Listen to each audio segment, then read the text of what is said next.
با وضع زندگی ساکنان، افتتاح و گذاشتن سنگ اساس به چند انشاءات، شناسایی از جمع‌آوری حاصل و استفاده مقصدناک زمین به ناحیه شمس‌الدین شاهین تشریف آوردند.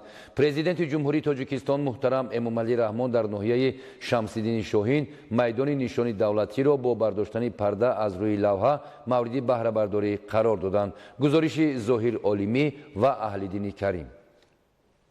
23 اکتبر اساسگزار صلح و وحدت ملی پیشوای ملت پرزیدنت جمهوری تاجیکستان محترم امامعلی رحمان با مقصد شناسایی با وضع زندگی ساکنان، افتتاح و گذاشتن سنگ اساس به چند انشاءات، شناسایی از جمع‌آوری حاصل و استفاده مقصدناک زمین به ناحیه شمس‌الدین شاهین تشریف آوردند. نخست پرزیدنت جمهوری تاجیکستان محترم امامعلی رحمان در ناحیه شمس‌الدین شاهین میدان نشان دولتی را با برداشتن پرده از روی لوحه مورد بهره برداری قرار دادند. انشاءات مذکور در دایره تدبیرهای آبادانی به استقبال جشن 35 سالگی استقلالیت دولتی جمهوری تاجیکستان از جانب مقامات اجرایی حاکمیت دولتی ناحیه و سهم صاحبکاران بنیاد کرده شده به یک مکان زیبای سیر و گشت و استراحت ساکنان تبدیل یافته است. میدان نشان دولتی در شفاف میدان پرچم دولتی قرار داشته در میدان 5700 متر مربع بنیاد شده است. از این شماره 1400 متر مربع را راهروهای سفالک پشت تشکیل می‌دهند. میدان نشان دولتی با استفاده از گل‌های موسمی سبز و خرم گردانیده شده است. در مجموع مساحت 1620 متر مربع را گلزار و 2680 متر مربع سبززار کرده شده است. همچنین در میدان مذکور زیاده از 200 نهال درختان آرایشی و سویافکن شنانیده شده است. در دو شفط نشان دولتی دو فواره زیبا وصل و نصب کرده شده است که به میدان نمای زیبایی بخشیده است. بلندی ستون نشان دولتی 20 متر را تشکیل نموده خود نشان دولتی 1.8 متر است. به خاطر روشن نمایی میدان نشان دولتی 68 ستون پایه روشنی دهنده نصب کرده شده است که به نمای شبانه میدان زیبایی دیگر میبخشد. همچنین 10 نشستگاه و 12 قطی پرتو نیز گذاشته شده است. زیر ستون‌های نشان دولتی در مساحت 80 متر مربع با استفاده از سنگ‌های مرمر سفید آرا داده شده 130 متر دیوارچه‌های احاطوی و 1400 متر مربع راهروها سفالک پوش کرده شدند. پیشوای ملت محترم امامعلی رحمان به صفت کارها در بنیاد میدان مذکور و ستون پایه و نشان دولتی بهای بلند دادند. باعث افتخاری ما جوانان زاده استقلال است که امروز در ناحیه شمس‌الدین شاهین نشان دولتی جمهوری تاجیکستان قامت افروخته است. همزمان اینجا برای ما مکان خوبی استراحت و فراغتی به حساب می رود. ما جوانان خوشحال از آنیم که امروز در ناحیه بلندکوه ما انشاءات تعییناتی گوناگون ساخته به استفاده می کنند.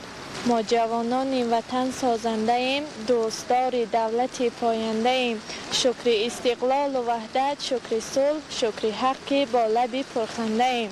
ما جوانان دوران استقلال شکرانه از آن می نماییم که در چنین وطن آباد و زیبا عمر به سر میبریم و امروز با تشبث اساسگزار صلح و وحدت ملی پیشوای معظم ملت محترم امامعلی رحمان در ناحیه شمس‌الدین شاهین باغ نشان دولتی، باغ پرچم دولتی ساخته به استفاده داده شد. باعث افتخار و سرفرازی ما جوانان ناحیه شمس‌الدین شاهین است که با سیاست سازنده و بنیادکارانه و مردم سالاری اساسگزار صلح و وحدت ملی پیشوای ملت پرزیدنت جمهوری تاجیکستان محترم امامعلی رحمان ناحیه ما آباد و زیبا گردیده برای ما ساکنان شرایط زیست و فعالیت فراهم آورده شده است. افتتاح نشان دولتی همچون رمز هویت ملی و نشانه صاحب استقلال کشور بوده با اشتراک پیشوای معظم ملت در ناحیه ما به مورد استفاده قرار داده شده است که واقعا هم این مکان به موضع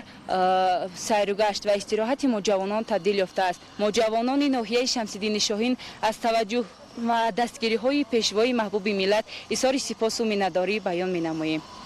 در همه دور زمان اگر زن و یا مادر با سواد باشد جامعه رو به پیشروی دارد. با نظرداشت این اندیشه ما جوان دختران ناحیه شمس‌الدین شاهین از امکانیت و شرایط مناسب دست داشته استفاده برده تلاش می نماییم که به باوری سرور دولت سزاوار باشیم. ما جوانان سرفراز و سعادتمندیم که در زمینه سیاست جوانپرورانه اساسگزار صلح و وحدت ملی پیشوای ملت پرزیدنت جمهوری تاجیکستان محترم امامعلی رحمان با فراهم آوردن بهترین شرایط‌های تعلیم و تربیت در مؤسسه‌ها دانش می‌آموزیم و دانش خود را صیقل می‌دهیم که بهر آبادی کشور سعی و تلاش نماییم.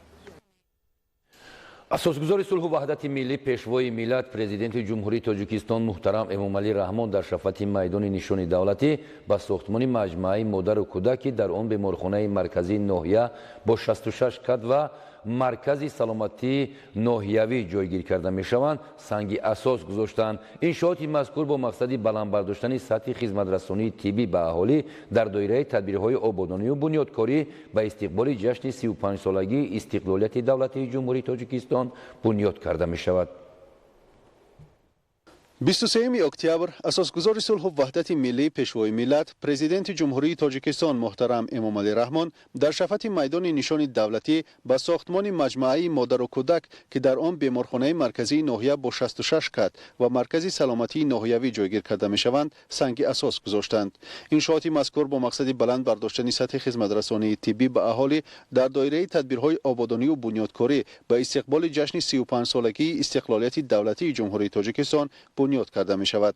барои бунёду таҷҳизонидани бинои мазкур бонки осиёии рушд 4 миллиону 447 ҳазор, аз ҷумла барои сохтмон 3 миллиону 415 ҳазор доллар, 34 миллион сомонӣ маблағ ҷудо кардааст.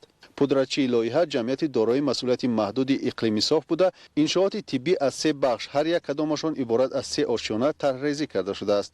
пешвои миллат муҳтарам эмомалӣ раҳмон барои дар муҳлати муайян гардида ва бо сифати баланд бунёд намудани маҷмӯаи мазкур ба масъулин дастуру ҳидоятҳои судманд доданд.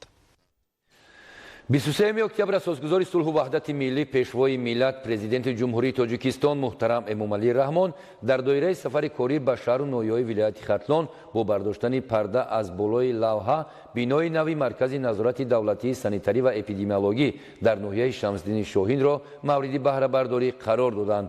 дар ин бино маҷмӯаи 24 ҳуҷраи корӣ ва ёрирасон мавҷуд буда барои маъмурият ва кормандон шароити мусоиди корӣ фароҳам оварда шудааст.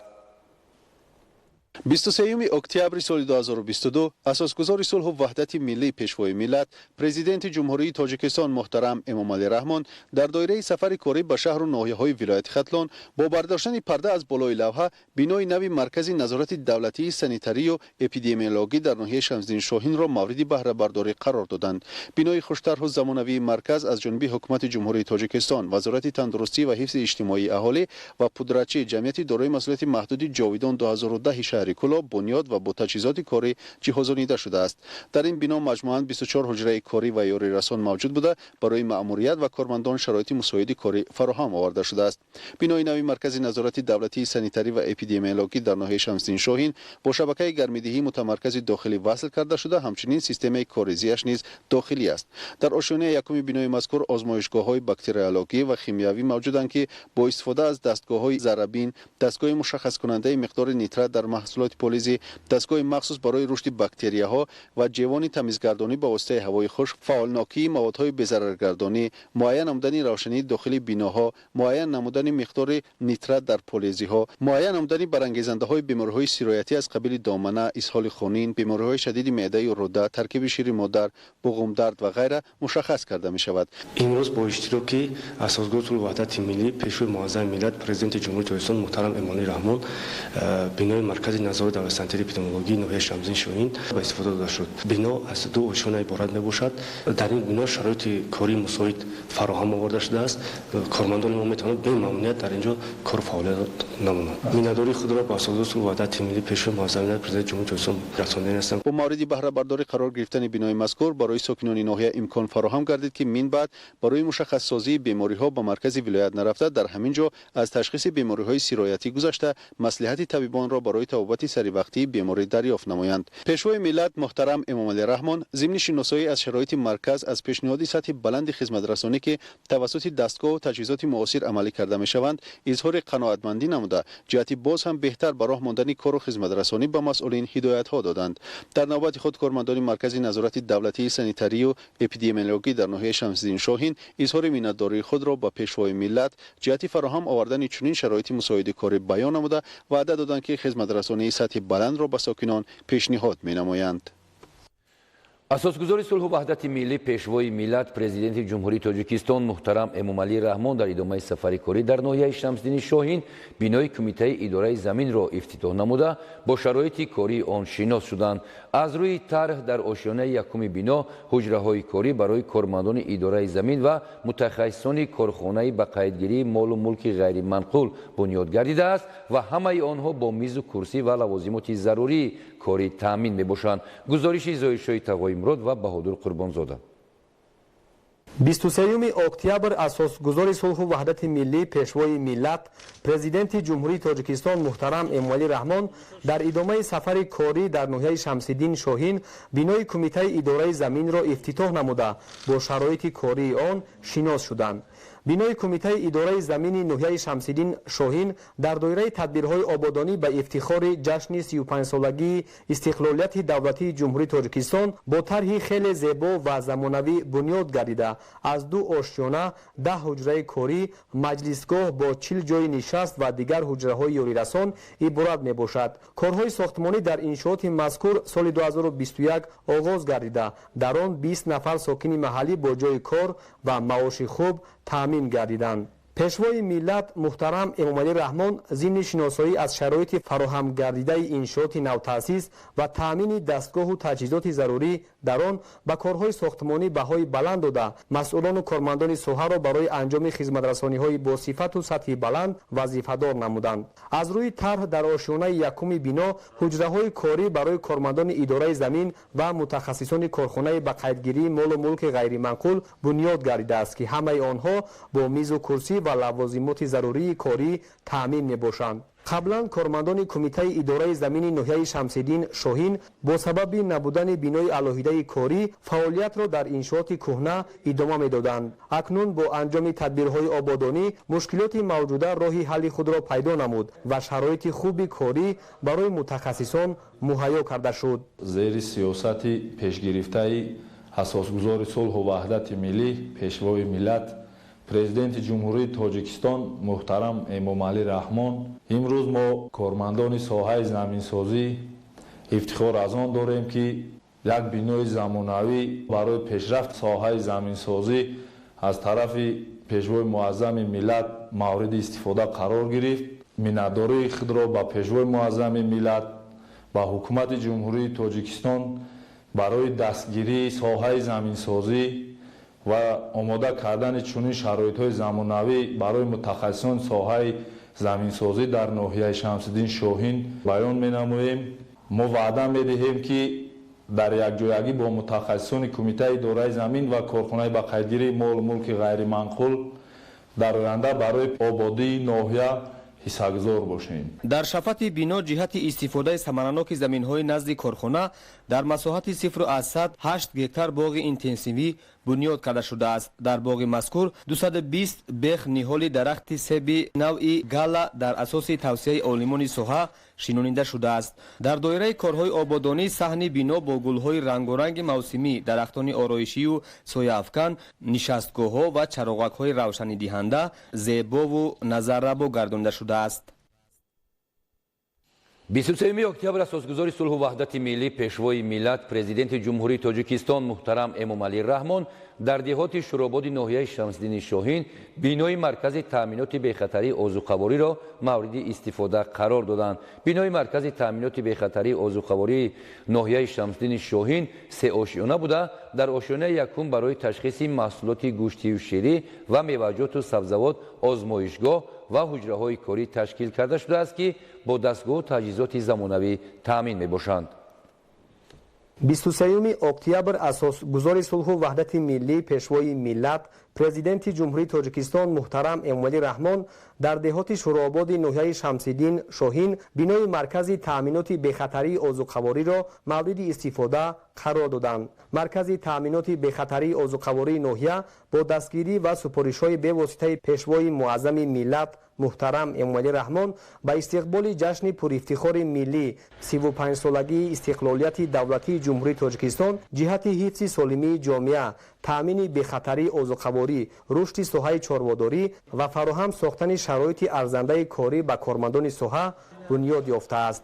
бинои маркази таъминоти бехатарии озуқавории ноҳияи Шамсиддин Шоҳин се ошона буда дар ошонаи якум барои ташхиси маҳсулоти гӯштию ширӣ ва меваҷоту сабзавот озмоишгоҳ ва ҳуҷраҳои корӣ ташкил карда шудааст, ки бо дастгоҳу таҷҳизоти замонавӣ таъмин мебошанд. дар ошонаи якум ва дуюми бинои навтаъсис аз рӯи лоиҳа 10 ҳуҷраи корӣ барои кормандон, дар ошонаи сеюм маҷлисгоҳ бо 40 ҷойи нишаст ва меҳмонхонаи замонавӣ бо 5 рахти хоб сохта шудааст, ки аз чунин шароити фароҳам гардида мутахассисону кормандони марказ метавонанд самаранок истифода намоянд. маркази таъминот бехатарии озуқаворӣ дар ноҳияи Шамсиддин Шоҳин аз давраи ташкилшавӣ дар биноҳои маъмурии дигар ташкилот муассисаҳо ба тариқи иҷора фаъолият мекард. бо дастгирии ҳукумати мамлакат пешвои миллат як бинои замонавӣ бо таҷҳизотҳои зарурӣ бунёду мавриди истифода қарор гирифт, ки ин боиси хурсандии тамоми кормандони соҳа мебошад. мо кормандони маркази таъминоти бехатарии озуқаворӣ ҳамаи ин дастгириҳои кӯмакҳои пешвои муаззами миллатро сармашқи кори худ гардонида дар таъмини яке аз ҳадафҳои стратегии мамлакат таъмини барномаи амнияти озуқаворӣ саҳми худро мегузорем. дар корҳои сохтмонӣ 25 нафар сокини маҳаллӣ ба кор ҷалб карда шуда барои хизматрасонии тӯлонии он масъолаи сохтмонии сифатноки истеҳсоли Тоҷикистон истифода гардидааст. зимни шиносоӣ бо шароити иншооти муосир ба президенти мамлакат муҳтарам Эмомалӣ Раҳмон иттилоъ доданд, ки бунёди бинои муосири хизматрасонӣ ва ташкили озмоишгоҳи замонавӣ барои кормандон имконият фароҳам месозад, ки онҳо дар чунин шароит донишу малакаи худро баҳри таъмини бехатарии озуқаворӣ, пешгирӣ аз ҳар гуна касалиҳои сироятӣ ва ҳифзи солимии ҷомеа истифода намоянд. пеш вақт мо ба ҳамин таҷҳизотҳои нав дастрас набуд. дар ноҳияи Шамсиддин Шоҳин бо дастгирии асосгузори сулҳу ваҳдати миллӣ пешвои миллат президенти ҷумҳурии Тоҷикистон бинои замонавӣ ба мо кушода доданд, ки мо дар он шӯъбаи бехатарии озуқаворӣ дорем, ки дар он санҷиши гӯшт, маҳсулотҳои гӯшти, шир, маҳсулотҳои ширӣ, тухм, ҳасиб, дигар маҳсулотҳои кишоварзӣ санҷиш занонда мешавад. бо дар дастгирии кумитаи бехатари озуқаворӣ таҷҳизотҳои нави замонавӣ тақдим карданд, ки мо дар он аз он ҷумла анализатори шир, анализатори гӯшт, марҷон тестер, ки мо ба нозу метавонем ширро пурра таркибашро санҷиш гузаронда, аз он ҷумла равғанокишро, миқдори обашро санҷиш гузаронда барои истеъмол иҷозат дода мешавад. бунёди бинои замонавӣ ва шинонидани гулу дарахтони ҳамешасабз дар гирду атрофи он ба симои зоҳирии ноҳия зебогии тоза зам намуда ба макони сайру сайёҳати сокинон табдил ёфтааст. маврид ба таъкид аст, ки давоми солҳои соҳибистиқлолӣ дар ноҳия иншооти зиёди иҷтимоӣ бунёду навсозӣ гардида барои сокинон шароити мусоиди кору хизматрасонӣ фароҳам оварда шуд, ки ҳамаи ин самараи истиқлолият ва иқдому талошҳои созандаи пешвои миллат муҳтарам Эмомалӣ Раҳмон мебошад. асосгузори сулҳу ваҳдати миллӣ пешвои миллат президенти ҷумҳурии Тоҷикистон муҳтарам Эмомалӣ Раҳмон дар доираи сафари корӣ дар ноҳияи Шамсиддини Шоҳин аз боғи интенсивӣ бо бои Шамс дида намуданд. боғи интенсивӣ бо бои Шамс дар ҳудуди деҳоти Шурободи ноҳия ҷойгир буда дар масоҳати 2.4 гектар замин бунёд карда шудааст. дар боғ 2350 ниҳоли дарахтони мевадиҳандаи интенсивӣ парвариш карда мешавад. пас аз боздиди боғи интенсивӣ президенти ҷумҳурии Тоҷикистон муҳтарам Эмомалӣ Раҳмон дар ҷашни меҳргон, ки дар боғи мазкур баргузор гардид, иштирок карданд. гузориши Манучеҳри Сулаймон ва Холмуҳаммади Давлат. 23 октябр асосгузори сулҳу ваҳдати миллӣ пешвои миллат президенти ҷумҳурии Тоҷикистон муҳтарам Эмомалӣ Раҳмон дар доираи сафари корӣ дар ноҳияи Шамсиддин Шоҳин аз боғи интенсивии бо бои Шамс дида намуданд. боғи мазкур дар доираи татбиқи ҳадафи стратегии мамлакат таъмини амнияти озуқавории кишвар бунёд карда шуда, хоҷагидорон бо истифода аз таҷрибаи пешқадам ва риояи қоидаҳои агротехникӣ ҳамасола ҳосили баланд ба даст оварда дар баробари таъмини аҳолии ноҳия бо меваҳои хушсифат ба хориҷи мамлакат низ содирот менамоянд. боғи интенсивии бо бои Шамс дар ҳудуди деҳоти Шурободи ноҳия ҷойгир буда дар масоҳати 2.4 гектар замин бунёд карда шудааст. дар боғ 2350 ниҳоли дарахтони мевадиҳандаи интенсивӣ парвариш карда мешавад. боғ бо ташаббуси бо бои Шамс дар асоси дастуру супоришҳои пешвои миллат муҳтарам Эмомалӣ Раҳмон дар самти истифодаи самараноки замин дар соли 2019 бунёд ёфта, соли сеюм аст, ки ба ҳосил даромадааст. است. توسط پایگاه‌های آبکشی برقی و با طرز قطرگی پرورش درختان به راه مانده شده است که در تجربه جهانی پیش قدم ترین دانسته می شود. تمام نمودی میوه‌جات در اینجا خوب نشون نمو میکند و از کرم و دیگر حشرات‌های ضرررسان تو این سیب امین میمانند. باغ از طرف نظر و شمس یک از ساکنان همین محل بنیاد شد. 1 هکتار زمین باغ اینتنسیوی است و باقی مانده که 12 هکتار در این تشکیل میکند. سیب و ناک و گلوسی محل اینجا شنانده پرورش میکند. سیب های اینجا نه تنها برای ساکنان بازاری ناحیه رو تامین میسازد. اینجا از بس که همین کل ناحیه شمسدین شاهین باغ پرور است و همه نمودی میوه اینجا خوب نشو میکند. داخل مملکت تامین میکند، به خارج کشور صادرات میکنند. با مقصد ثمرناک استفاده شدن زمین، سهامداران در بین قطار درختان سبزوات کوریدند. جهت نگهداری به تلف میوه و سبزوات، مسئولین خواجگی به بنیاد سردخانه گنجایش 250 تن آغاز نمودند که من بعد حاصل باغ در آن به مدت دراز نگهداری کرده می شود. سرور دولت ضمن شناسایی با دستاوردهای خواجگیداران به فعالیت نظررسی آنها بهای بلند داده، جهت باز هم ثمرناک استفاده نمودن زمین که کفیل تامین امنیت آذوقه‌واری می باشد و در شرایط کنونی خیلی هم سری وقتی است، دستور و هدایت‌های مشخص دادن. مورد ذکر است که حاصلناکی درختان میوه دهنده باغ اینتنسیوی نسبت به باغ‌های عنعنوی به مراتب زیاد می باشد. اگر در 1 هکتار باغ 420 دانه درخت محلی شنونده شده، حاصل آن به حساب میانه 21.5 تن را تشکیل دهد، پس در 1 هکتار باغ اینتنسیوی زیاده از 1800 درخت شنونده شده، حاصل آن به حساب میانه 60 تن را تشکیل می دهد. نوحه شمسدین شاهین یکی از نوحه‌های اگراری بوده. سمت فعالیتش چربه‌داری، زراعتکاری، باغ‌پروری می‌باشد.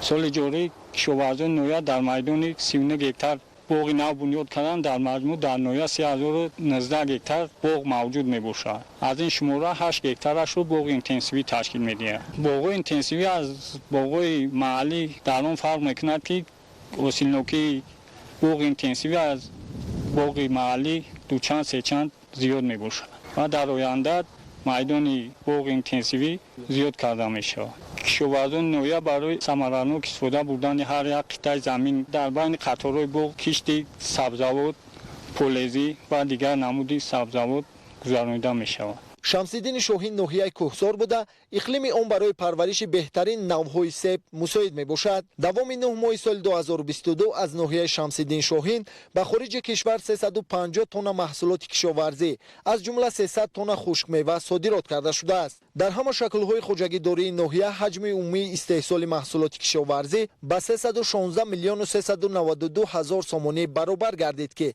نسبت به همین دوره سال گذشته 23 میلیون و 406 هزار سامانه یا اینکه 8% زیاد می باشد. ناحیه شمسدین شاهین یکی از ناحیه‌های کشاورزی به حساب رفته. در اینجا بنیاد برقرار کنی باغ‌ها از نوسازی باغ‌ها رفته ایستاده است و امسال نقشه جمع‌آوری محصولات در ناحیه از نقشه زیاد به اجرا رسیده است. در ناحیه شمسدین شاهین اساساً زمین‌ها برای بنیاد باغ سیب راست می‌آید و مردم اساساً به این نمود محصولات توجه داده باغ‌های بنیاد سیب را زیاد کرده ایستادند. دوام سال روان در ساحه رستنی پروری در میدان 14225 هکتار کشت زراعتی کشاورزی گذرانیده شده است که نسبت به همین دوره سال گذشته 963 هکتار زیاد می باشد. در این دوره در ناحیه در میدان 11937 هکتار غله‌دانگی ها، 385 هکتار زغیر، 252 هکتار کارتوشکا، 100 هکتار سبزوات و 103 هکتار پولزی ها کشت کرده شده است. پس از بازدید باغ اینتنسیوی، پرزیدنت جمهوری تاجیکستان محترم امامعلی رحمان در جشن مهرگان که در باغ مذکور برگزار گردید اشتراک نمودند. مهرگان یکی از جشن‌های کهنه‌ترین مردم اوریان نژاد بوده، با شرافت استقلالیت دولتی و ابتکار پیشوای ملت در تاجیکستان در سطح دولتی جشن گرفته می شود. به طور رسمی تجلیل نمودن جشن مذکور دلیل آن است که در تاجیکستان به ارزش‌های گذشته فرهنگی ارج می‌گذارند. مهرگان جشن جمع‌آوری حاصل، فراوانی، شادی و نشاط، دوستی و رفاقت و مهر و صداقت است. در جشنگاه اهل زحمت دسترنج خود را از قبیل میوه و سبزوات، غله‌دانگی، پالزی و غیره به نمایش گذاشته بودند. در نمایشگاه دهقانان دستاوردهای کشاورزی خود را در شکل‌های خیلی هم جالب و دیدنی از قبیل منوره‌ها از میوه و سبزوات و غله‌دانگی‌ها منظور اشتراکچیان نمودند. کشاورزان ولایت ختلان بهر تامین امنیت عضوقواری مملکت حجم محصولات کشاورزی را امسال به 17.8 میلیارد سومانی رسانیدند. در این دوره در همه شکل‌های خوجگیداری ولایت 897,000 تن غله‌دانه، 203,000 تن کارتوشکا، 1,364,000 تن سبزوات، 200,157 تن میوه، 101,828 تن انگور و 603,265 تن پالزی استحصال نمودند که نسبت به همین دوره سال گذشته زیاد می باشد. پیشوای ملت ضمن بازدید از نمایشگاه به مسئولین جهت باز هم بهتر نمودن فعالیت، گرفتن چند حاصل از یک زمین و در این برابر تامین امنیت عضوقواری دستور و هدایت‌های مشخص دادند.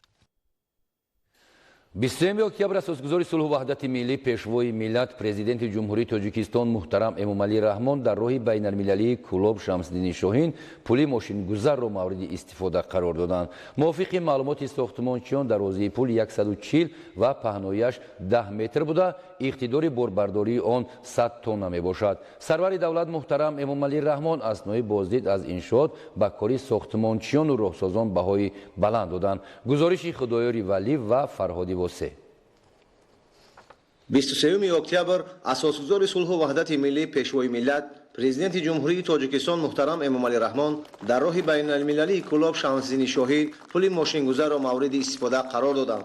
иншооти мазкур дар асоси лоиҳаи таҷдиди роҳи автомобилгарди кӯлоб қитъаи А кӯлоб шамсиддини шоҳин бо фармоиши вазорати нақлиёти ҷумҳурии тоҷикистон аз ҷониби пудрачии асосӣ филиали ҷамъияти дорои масъулияташ маҳдуди муҳандисии сохтмонии синтзян аз 22 феврали соли 2018 амалӣ гашта бо сатҳу сифати баланд сохта шудааст. мувофиқи маълумоти сохтмончиён дарозии пул 140 ва паҳноияш 12 метр буда иқтидори борбардории он 80 тонна мебошад. пули мазкур аз оҳану бетон иборат буда аз 4 пояи баланд иборат аст. пули мазкур дар қитъаи роҳи автомобилгарди кӯлоб шамсиддин шоҳин ҷойгир шудааст ки шаҳри кӯлобро бо ноҳияи шамсиддин шоҳин мепайвандад. сарвари давлат муҳтарам эмомалӣ раҳмон аснои боздид аз иншоот ба кори сохтмончиёну роҳсозон баҳои баланд доданд. пули мазкур ҳамчун қисми таркибии сохтмони роҳи байналмилалии душанбе кӯлоб қалъаихум хоруқкулма ба шумор рафта дар доираи дастуру ҳидоятҳои президенти мамлакат бо мақсади раҳоӣ аз бомбасти коммуникатсионии ҷумҳурӣ амалӣ гашта монеа ва мушкилоти мавҷударо дар рафту омади ҳама гуна нақлиёт бартараф месозад. дар роҳи мазкур сета пули мошингузар сохта шудааст. ҳоло мо дар пули сеюми роҳи мазкур қарор дорем ки яке аз нуқтаҳои мушкилгузари роҳи автомобилгарди шаҳри кӯлоб ва ноҳияи шамсиддини шоҳин мебошад.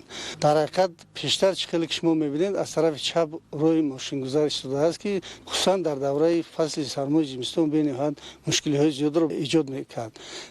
аз ҳамин лиҳоз маҷбур шуданд ки пули мазкурро созанд. бунёди роҳу пулҳо дар замони соҳибистиқлолӣ пеш аз ҳама ба таъмини рафтуомади бемамонияти мусофирон ва ҳамлу нақли молу маҳсулот инчунин ба кишвари транзитӣ табдил додани тоҷикистон замина фароҳам меоварад. боиси ифтихор ва сарфарозии мо мардуми баландкӯҳи ноҳияи шамсиддини шоҳин аст ки имрӯз дар таърихи ноҳияи шамсиддини шоҳин боз як рӯйдоди муҳиму сарнавиштсоз албатта бо ҳарфҳои зарин сабт мегардад.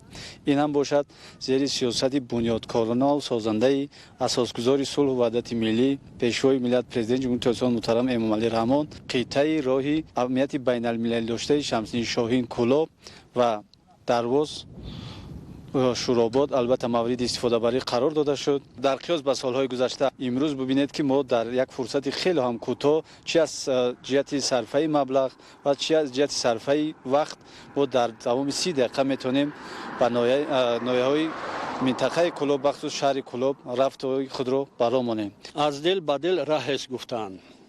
роҳ пайвандгари дилҳо, пайвандгари қалбҳо ҳаст. ва дар даврони соҳибистиқлолӣ мо шоҳиди ҳол шудем, шоҳиди он шудем ки роҳҳои бунёд кардан ки ин сарвар, ин роҳбари мо, ин пешвои муаззами миллати мо тарҳрезӣ кард ва роҳи абрешим بنیاد شد و من شاهد حال هستم که انا در موضع یخچپون وقتی که پیشوای معظم ملت در این قدر موضع تنگنا، کوههای وزنین، راههای نهایت پرپیچ تاب کوه فرامد و راه اساسی بدخشان را نگاه کردیم، مردم مانند مورچه همون راه در رفته آمده ایستادند و ما خود شاهد گشتیم که پیشوای معظم ملت به واسطه چربال فرو آمدن و دیدن در حقیقت با دستشان همه خیلی دستفشانی کردن و گفتن که هزار رحمت به بناکارا راهسازا که دیودره را به گلدره تبدیل دادن و امروز این شاهراه در حقیقت گلزار شده است. در حقیقت ببینن که از شهر کولاب فرض کردیم از دوشنبه از خوجان در ماشین میشینه، حتی پیاله چای در دست نمی جنبد و از بنبست کمونیکاسیونی ملت برآمد، الکی برآمد و تجارت و صناعت ما پیش رفت. هدف های پیشوای ملت ببینن که زینه به زینه پای هم شده ایستادند و این هدف ها از همه اساسیش اول بود راه و راه ساخته شد. این راه ابدی هست. ما جوانان را تربیت میکنیم که نگاه بدارن همین شاهراه. یادآور میشویم که 11 سپتامبر سال 2019 در دایره سفر کاری به شهر کولاب پرزیدنت جمهوری تاجیکستان محترم امامعلی رحمان با گذاشتن سنگ اساس به ساختمان راه ماشینگرد کولاب قلعه خم در قطعه ا که شهر کولاب را به ناحیه شمس‌الدین شاهین میپیوندد آغاز بخشیده بودند. 5 اکتبر سال 2021 پرزیدنت جمهوری تاجیکستان محترم امامعلی رحمان راه اتومبیلگرد کولاب شمس‌الدین شاهین را افتتاح کرده بودند.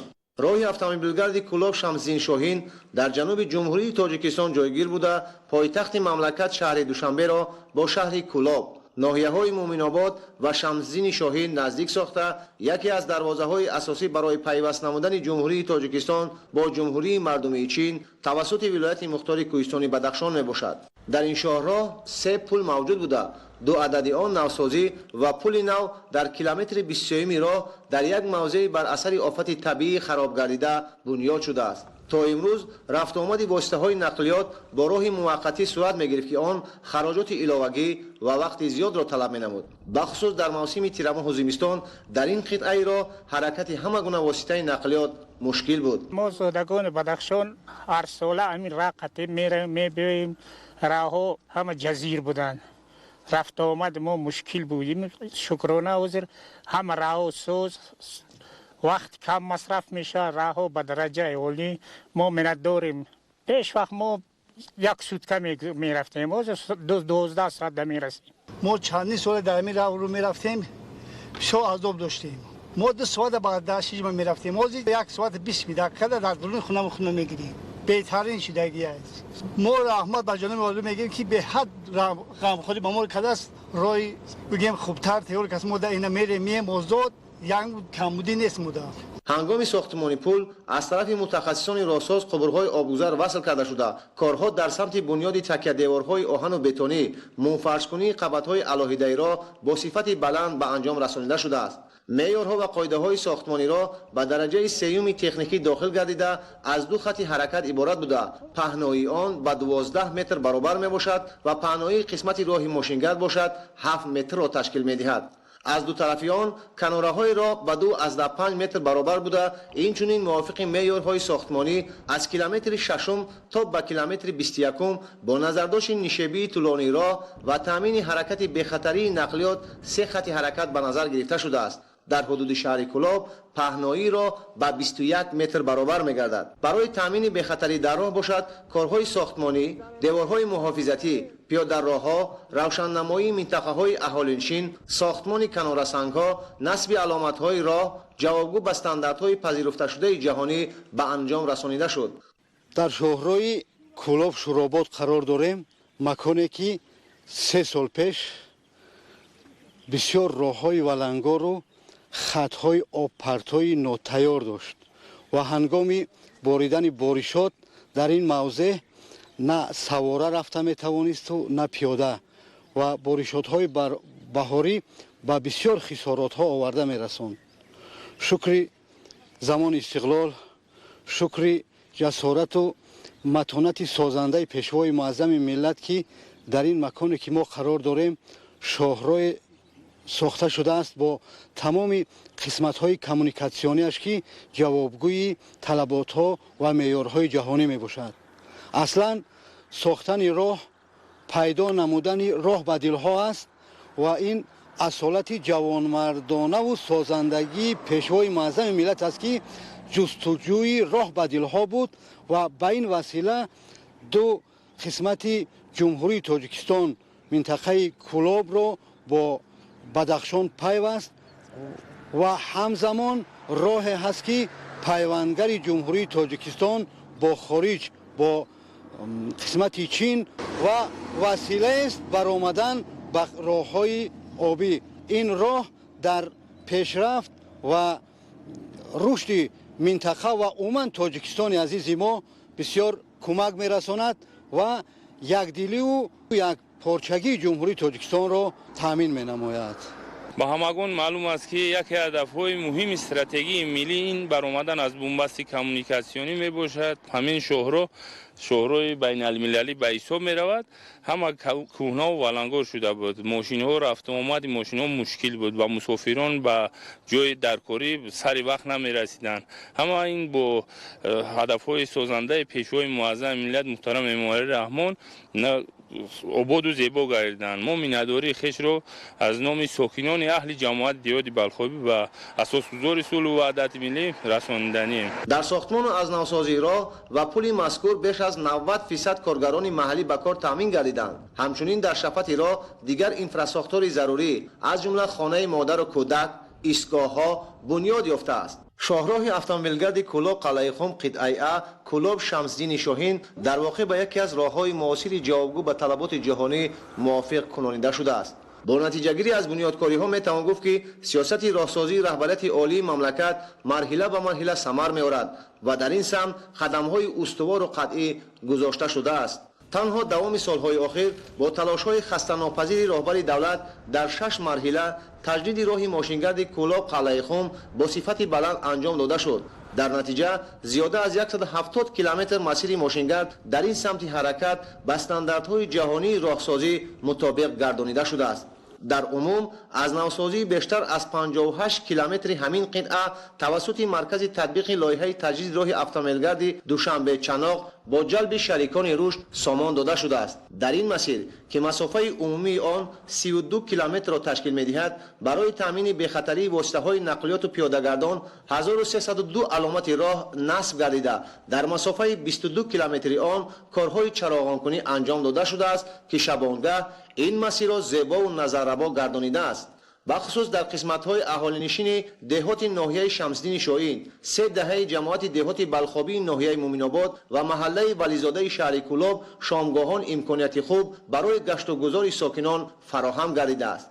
راه است بلند و کوهساری، از نسل به نسل یادگاری، دل داده به حرف پیشوایم که راه محبت است و یاری.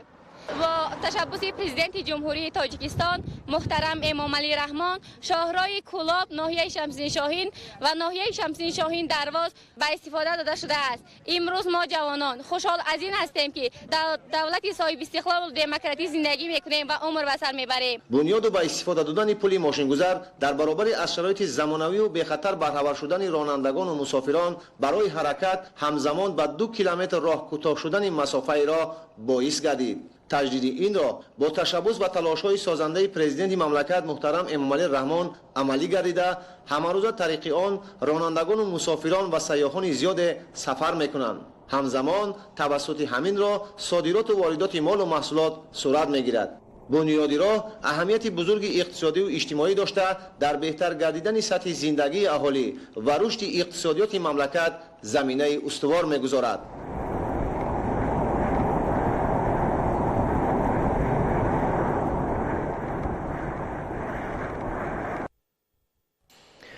اساسگزار صلح و وحدت ملی پیشوای ملت پرزیدنت جمهوری تاجیکستان محترم امامعلی رحمان در دایره سفر کاری به ولایت ختلان به شهر کولاب تشریف آوردند. نخست پیشوای معظم ملت محترم امامعلی رحمان با نشان احترام و قدرشناسی و ارجگذاری به عارفان و فرزندان برومند خلق تاجیک در شهر کولاب آرامگاه عالی و فیلسوف شرق мир саид али ҳамадониро зиёрат карда сипас бинои маъмурии кумитаи идораи замини минтақаи Кӯлобро ифтитоҳ намуданд. гузориши наврӯзшоҳи азизулло ва маъруфи абдулло.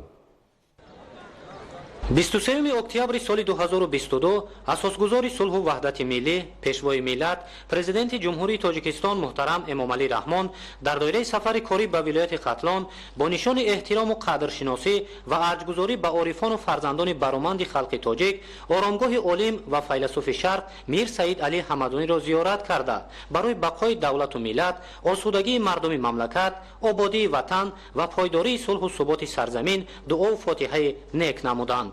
Президенти ҷумҳурии Тоҷикистон муҳтарам Эмомалӣ Раҳмон бинои маъмурии кумитаи идораи замини минтақаи Кӯлобро ифтитоҳ намуданд. иншооти замонавӣ чорошона буда аз 19 ҳуҷра, маҷлисгоҳ барои 100 ҷой нишаст ва меҳмонхона иборат мебошад.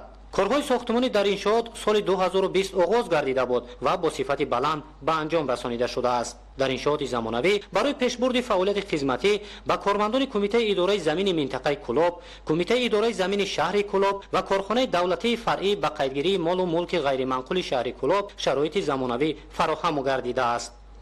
мо кормандони корхонаи давлатии фаръӣ ба қайдгирии молу мулки ғайриманқул дар шаҳри Кӯлоб ба асосгузори сулҳу ваҳдати миллӣ, пешвои миллат, президенти ҷумҳурии Тоҷикистон муҳтарам Эмомалӣ Раҳмон барои ғамхорӣ ва андешидани тадбирҳои судманд дар беҳбуд бахшидани шароити корӣ изҳори сипос намуда, сиёсати пешгирифтаи сарвари давлат то самти афзалиятноки фаъолияти корӣ хеш қарор дода дар пешбурди фаъолияти ба қайдгирии молу мулки ғайриманқул ва ҳуқуқҳо ба он корро боз ҳам хубтару беҳтар ба роҳ мемонем.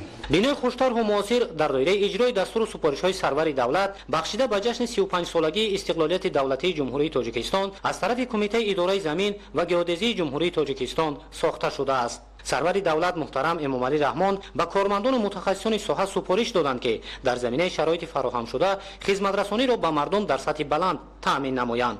президенти мамлакат муҳтарам Эмомалӣ Раҳмон бо ёдоварӣ аз вазъи сиёсию иқтисодии ҷаҳон мутахассисони соҳаро барои истифодаи пурраи имкониятҳои табиӣ, васеъ намудани майдони кишт, аз як қида ба дастовардани ду сеҳосил ва баланд бардоштани самаранокии замин вазифадор карданд. пеш аз ҳама шукргузорӣ ба пешвои миллат, асосгузори сулҳи ваҳдати миллӣ муҳтарам Эмомалӣ Раҳмон мекунем ки имрӯз чунин дастгирӣ карданд ки мо дар бинои нав кор фаъолият мекунем ва мо ба асбобҳои замонавӣ таъмин шудем. дар оянда имконият дорем ки боз ҳам хубтар нахтар ҳолати истифода ба замин, назорати заминро таъмин намоем. дар кумитаи идораи замини минтақаи Кӯлоб зиёда аз 40 нафар фаъолият мекунанд. мутамарказ шудани фаъолияти зерсохторҳои як ниҳоди давлатӣ ҷиҳати саривақт ҳал шудани мушкилоти мардум дар як ҷой ва беҳтаршавии хизматрасониҳо мусоидат мекунад.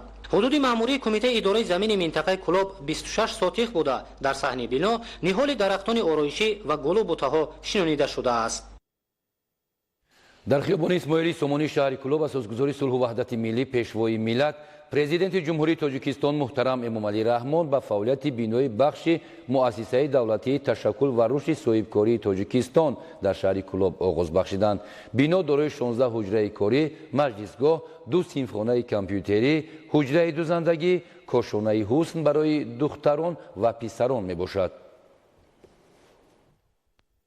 23 октябр дар хиёбони Исмоили Сомонии шаҳри Кӯлоб асосгузори сулҳу ваҳдати миллӣ, пешвои миллат, президенти ҷумҳурии Тоҷикистон муҳтарам Эмомалӣ Раҳмон ба фаъолияти бинои бахши муассисаи давлатии ташаккул ва рушди соҳибкории Тоҷикистон дар шаҳри Кӯлоб оғоз бахшиданд. дар иншооти нав бо назардошти талаботи замони муосир барои омода кардани шаҳрвандон ҷиҳати фаъолият дар бахши хусусӣ тамоми шароит фароҳам оварда шудааст. бино дорои 16 ҳуҷраи корӣ, маҷлисгоҳ, 2 синфхонаи компютерӣ, ҳуҷраи дузандагӣ, кошонаи хусн барои духтарон ва писарон мебошад. ташаккули соҳибкорӣ маҳорати баланд, ихтисосмандӣ ва донишҳои муосирро талаб мекунад. бо назардошти ҳамин дар доираи мисҳои мудаввар, мастер-классҳо, экспресс-курсҳо шаҳрвандон ба омӯзиши касбҳои сартарошӣ, қаннодӣ, дузандагӣ ва компютерӣ фаро гирифта мешаванд. тадбирҳои омӯзиши ройгон сурат гирифта хоҳишмандон имконият доранд ки донишҳои худро дар самти бахши хусусӣ тақвият бахшида фаъолияти соҳибкории худро ташкилу таҳким бахшанд. дар курсҳои дузандагӣ давоми 2 моҳ 10 нафар соҳибкасб гардонида мешаванд. дар курсҳои сартарошӣ ва ороиши рӯю мӯй бошад давоми 1 моҳ омӯзиш сурат мегирад. барои мо занон ва бонувони шаҳри Кӯлоб коргоҳи касбомӯзӣ бо тарҳи наву замонавӣ ساخته و به استفاده قرار داده شد.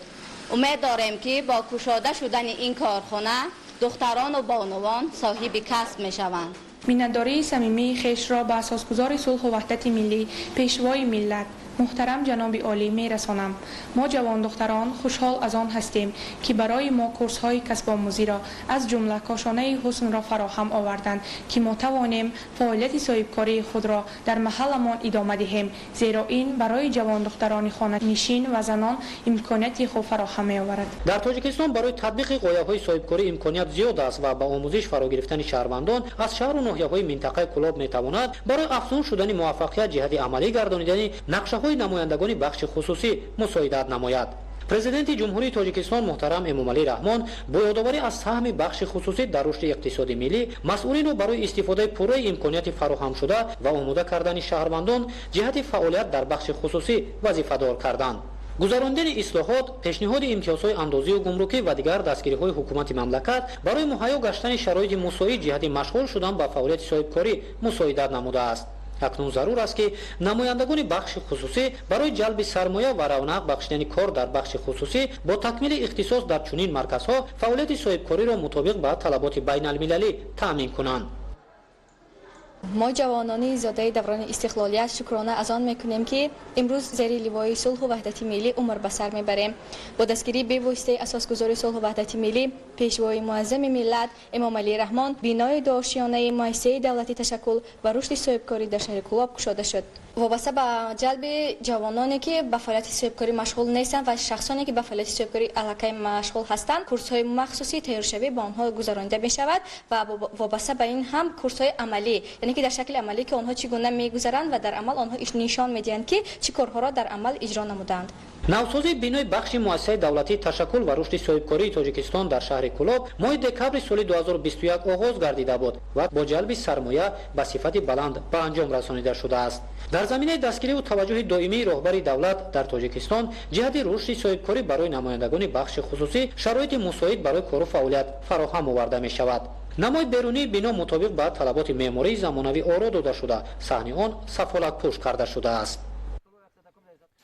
اساسگزار صلح و وحدت ملی پیشوای ملت پرزیدنت جمهوری تاجیکستان محترم امامعلی رحمان در کوچه حکیم نعمت و شهر کلاب بینای کالج تکنولوژی‌های اینوواسیونی و اطلاعاتی کمیونیکاسیونی را بعد تعمیر و نوسازی مورد استفاده قرار دادند. گزارش نوردین قربانزاده و مهروز جمعه. 23 اکتبر اساسگزار صلح و وحدت ملی پیشوای ملت پرزیدنت جمهوری تاجیکستان محترم امامعلی رحمان در کوچه حکیم نعمت و شهر کلاب بینای کالج تکنولوژی‌های اینوواسیونی و اطلاعاتی کمیونیکاسیونی را بعد تعمیر و نوسازی مورد استفاده قرار دادند. مؤسسه نو خصوصی تعلیمی بخشیده به جشن 35 سالگی استقلالیت دولتی جمهوری تاجیکستان از جانب صاحبکار وطنی در زمینه بینای علاقه شهر کلاب تأسیس داده شده است. کارهای ساختمانی در انشاءات از جانب متخصصان جمعیت دارای مسئولیت محدود کامل 2010 سال 2021 آغاز گردیده در مهلت پیشبینی گردیده با صفت بلند و به طلبات زمان حاضریت جوابگو اجرا گردید. در رفت کارهای ساختمانی زیاده از 20 نفر ساکن محله با جای کار موقتی تامین شدند. بنای کالج تکنولوژی‌های اینوواسیونی و اطلاعاتی کمیونیکاسیونی شهر کلاب برای 460 دانشجو پیشبینی گردیده دارای شرایط معاصر علم آموزی و از خود کردن تکنولوژی‌های اطلاعاتی می باشد. ما امروز خرسند از آن هستیم که اساسگزار صلح و وحدت ملی پیشوای ملت پرزیدنت جمهوری تاجیکستان محترم امامعلی رحمان و شهر بوستانی کلاب تشریف آورده بنای کالج تکنولوژی اینوواسیونی و اطلاعاتی کمیونیکاسیونی را افتتاح نمودند. در این درگاه علم و معرفت برای دانشجویان جوانان تمام شرایط و امکانات‌های تحصیل فراهم آورده شده است. باید گفت که این اولین کالج اینوواسیونی در شهر کلاب به شمار می‌رود. ما آموزگاران را ضرور است که با دانشجویان علم‌های تکنیکی را به طور وسیع آموزانیم، زیرا عصر 21 را عصر تکنولوژی و اطلاعات می‌نامند. در این کالج مذکور در دو کافدرا متخصصان ساحه علاقه آماده کرده می شوند. ما کارمندان ساحه معارف شهر کلاب میnnتداری خویش را به اساسگزار صلح و وحدت ملی پیشوای ملت محترم امامعلی رحمان می رسانیم. иншоот мазкур дорои синфхонаҳои компютерӣ, электронӣ, толори маҷлисгоҳ, китобхона, лаборатория ва синфхонаҳои дарсӣ буда барои донишҷӯён шароиту имконоти муосири аз худ кардани технологияҳои пешрафта муҳайё карда шудааст. Дар муассисаи нави таълимӣ 2 кафедра технологияҳои иттилоотӣ ва коммуникатсионӣ ва радиоалоқа амал мекунад ки мутахассисони ҷавон аз рӯи ихтисосҳои равияи техникӣ ва алоқа омода карда мешаванд. ба пешвои миллат иттилоъ дода шуд ки дар коллеҷи технологияҳои инноватсионӣ ва иттилоотӣ коммуникатсионии шаҳри Кӯлоб ба донишҷӯён ки баъди хатми синфи 9 ва 11 қабул карда мешаванд аз рӯи 13 ихтисос касбу ҳунар омӯзонида мешавад. мо ҷавонони зодаи даврони соҳиби истиқлол хушнуд аз он ҳастем ки чунин шарту шароитҳоро барои илмомӯзии мо фароҳам оварда он боварию ғамхориҳое ки нисбати мо ҷавонон шумо зоҳир менамоед мо шуморо бовар мекунонем ки дониши худро сайқал дода ба зиракии сиёсии худ ба дастовардҳои худ ба боварии шумо пешвои муаззам пешвои ҷавонпарвар сазовор буда баҳри якпорчагии ин давлату ин миллат баҳри ояндаи дурахшони тоҷикистони азизамон хизмати содиқонаву содилона менамояд. лабораторияи муассиса бо технологияи пешрафта ва дастгоҳу таҷҳизоти муосири иттилоотию коммуникатсионӣ муҷаҳҳаз гардонда шудааст. ин тадбир ба донишҷӯён имконият медиҳад ки дар чунин шароит ҳарчи бештар ба аз худ кардани технологияҳои пешрафта ки талаботи замони нав аст рӯ оварда дар оянда ҳамчун мутахассиси варзидаи соҳавӣ тайёр карда шаванд. ба донишҷӯён омӯзгорони соҳавии соҳибтаҷриба дарс медиҳанд ки ин яке аз афзалиятҳо дар ин самт ба шумор меравад. бо дастгириҳои асосгузори сулҳу ваҳдати миллӣ пешвои муаззами миллат муҳтарам Эмомалӣ Раҳмон дар Кӯлобшаҳри Бостонӣ имрӯз коллеҷи инноватсионӣ ва технологияҳои иттилоотиву коммуникатсионӣ ба истифода дода шуд. пешрафти ҷумҳурии моро бе донистани технологияи иттилоотиву коммуникатсионӣ ва мутахассисони баландихтисос тасаввур кардан ғайриимкон аст. миннатдории худро ба асосгузори сулҳу ваҳдати миллӣ пешвои миллат муҳтарам Эмомалӣ Раҳмон барои дастгириҳои ниҳоят муҳимашон барои соҳаи маориф баён менамоем. мо омӯзгорон ваъда медиҳем ки мутахассисони баландихтисосро омода намуда барои хизмат ва кор дар соҳаҳои мухталифи ҳаёти иқтисодии мамлакат равона менамоем.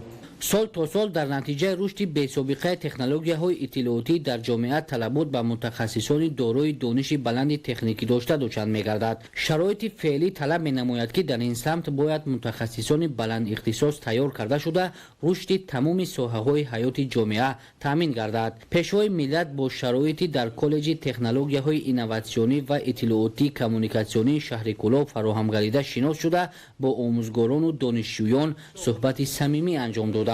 сардори давлат муҳтарам Эмомалӣ Раҳмон таъсиси чунин муассисаро дар замони рушду пешрафти техника ва технологияҳои информатсионӣ муҳим ва саривақтӣ арзёбӣ карда омӯзгоронро ҷиҳати ҳарчи васеъ ба донишҷӯён омӯзондани донишҳои техникӣ ва баландбардоштани тафаккури техникии онҳо даъват карданд.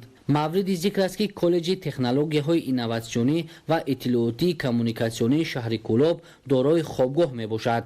донишҷӯёне ки аз шаҳру ноҳияҳои дурдасти мамлакат дар ин ҷо таҳсил менамоянд бо ҷои истиқомат таъмин карда мешаванд. таваҷҷӯҳ ва афзалият ба омӯзиши технологияҳои муосир, тақвияти ихтирооту навоварӣ, баландбардоштани савияи дониш ва тафаккури техникии ҷавонон дар сиёсати имрӯзаи давлат ва ҳукумати ҷумҳурии Тоҷикистон мавқеи меҳварӣ дошта дар ин самт тадбирҳои муҳим амалӣ карда мешавад. ба фаъолият оғоз кардани коллеҷи технологияҳои инноватсионӣ ва иттилоотии коммуникатсионии шаҳри Кӯлоб барои дар амал татбиқ намудани солҳои 2020-2040 20-солаи омӯзиш ва рушди фанҳои табиатшиносӣ дақиқ ва риёзӣ дар соҳаи илму маориф нақши муҳим мегузорад. дар доираи сафари корӣ ба шаҳри Кӯлоб асосгузори сулҳу ваҳдати миллӣ пешвои миллат президенти ҷумҳурии Тоҷикистон муҳтарам Эмомалӣ Раҳмон дар маркази шаҳр бинои баландошёнаи истиқоматиро мавриди истифода қарор доданд. бино аз 9 ошёна иборат буда дар ошёнаи якум маркази савдою хизматрасонӣ ва дар 8 ошёнаи дигар 40 ҳуҷра бунёд гардидааст. дар доираи сафари корӣ ба шаҳри Кулоб асосгузори сулҳу ваҳдати миллӣ пешвои миллат президенти ҷумҳурии Тоҷикистон муҳтарам Эмомалӣ Раҳмон дар кӯчае ба номи Сангак Сафарови шаҳр бинои баландошёнаи истиқоматиро мавриди истифода қарор доданд. Иншооти мазкур аз ҷониби соҳибкори ватанӣ Бобохон Насимов дар муддати 3 сол ҷавобгӯ ба талаботи меъморию шаҳрсозии муосир бунёд гардидааст. Бино аз 9 ошёна иборат буда дар ошёнаи якум маркази савдою хизматрасонӣ ва дар 8 ошёнаи дигар 40 ҳуҷра бунёд гардидааст. Иншоот дар асоси лоиҳаи омоданамудаи ҷамъияти дорои масъулияташ маҳдуди Идриси Ҷаҳон аз ҷониби фармоишгар Пудратчӣ, ҷамъияти дорои масъулияташ маҳдуди Насим Сохтмон бо истифода аз масолаи хушсифати сохтмонӣ сохта шудааст.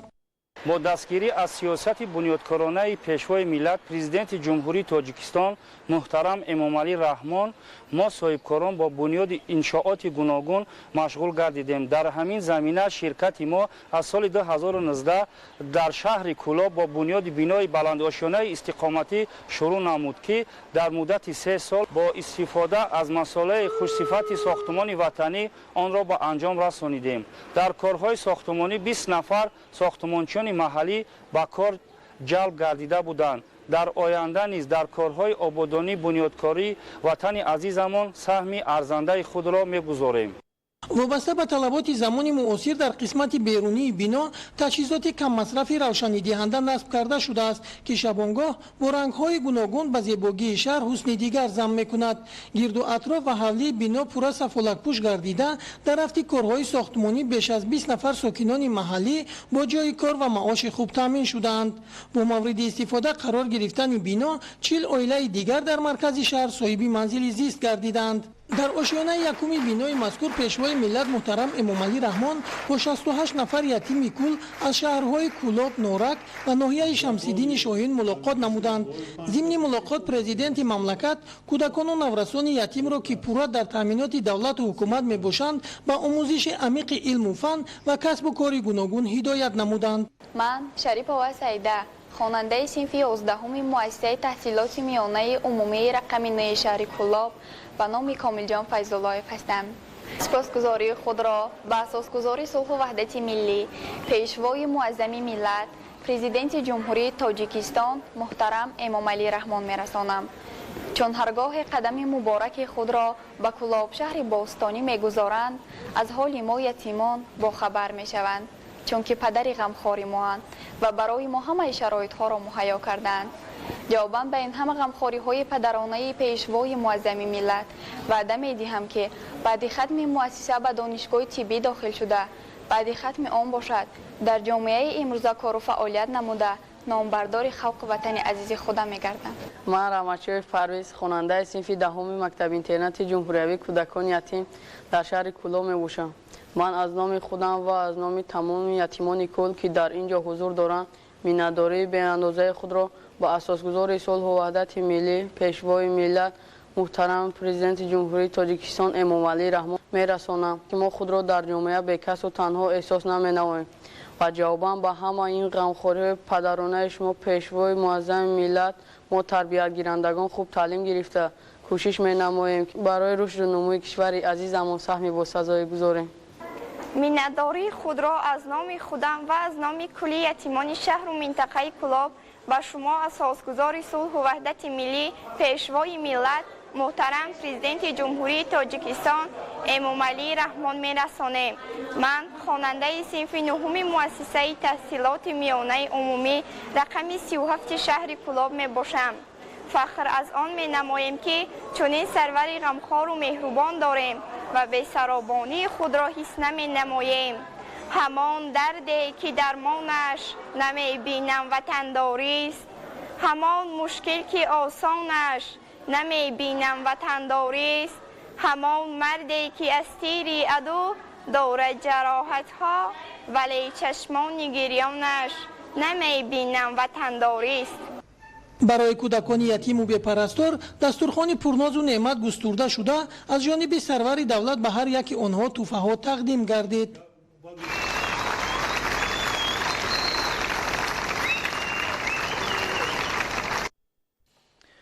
асосгузори сулҳу ваҳдати миллӣ пешвои миллат президенти ҷумҳурии тоҷикистон муҳтарам эмомалӣ раҳмон дар шаҳри кӯлоби вилояти хатлон маҷмӯаи дуои модарро мавриди истифода қарор доданд. лоиҳаи иншоот аз ҷониби корхонаи воҳиди давлатӣ лоиҳакаши шаҳри кӯлоб таҳия шудааст. фармоишгари иншоот идораи сохтмони асосии мақомоти иҷроияи ҳокимияти давлатии шаҳри кӯлоб буда пудратчи ҷамъияти дорои масъулияти маҳдуди паргор мебошад. дар ҳудуди маҷмӯа фаввораҳо сохта шуда чароғҳои замонавӣ насб гардидааст. 23 октябр асосгузори сулҳу ваҳдати миллии пешвои миллат президенти ҷумҳурии тоҷикистон муҳтарам эмомалӣ раҳмон дар шаҳри кӯлоби вилояти хатлон маҷмӯаи дуои модарро мавриди истифода қарор доданд.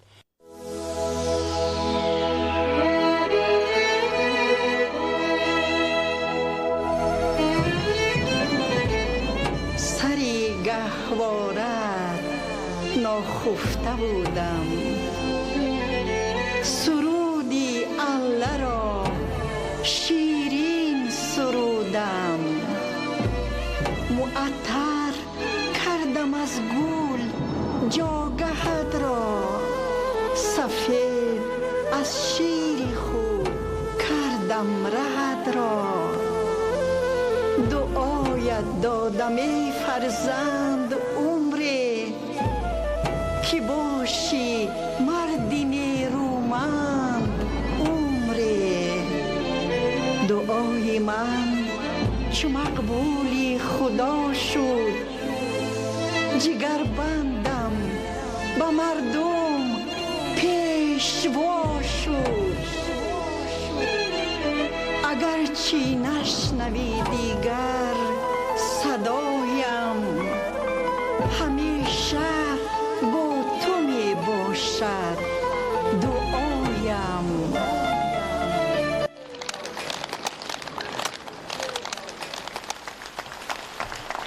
Bismillahirrahmanirrahim. Amin bachcha.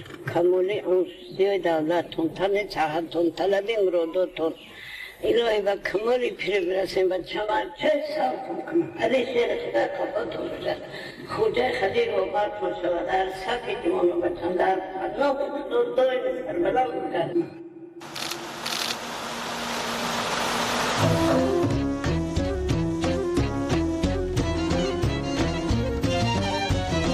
مادری غمگسار یادت کردم یادت کردم یادت کردم خوش روی تر از بهار یادت کردم یادت کردم یادت کردم در صورت و سیرت آسمانی بودی در صورت و سیرت آسمانی بودی با عزت خاکسار یادت کردم یادت کردم یادت کردم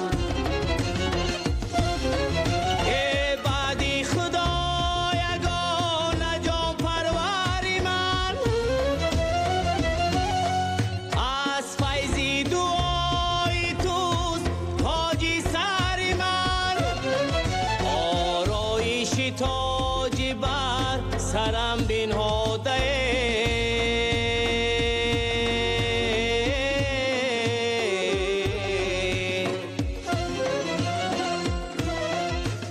از فیض قدومی توست ای مادر من ای مادر من ای مادر من ای مادر من ای مادر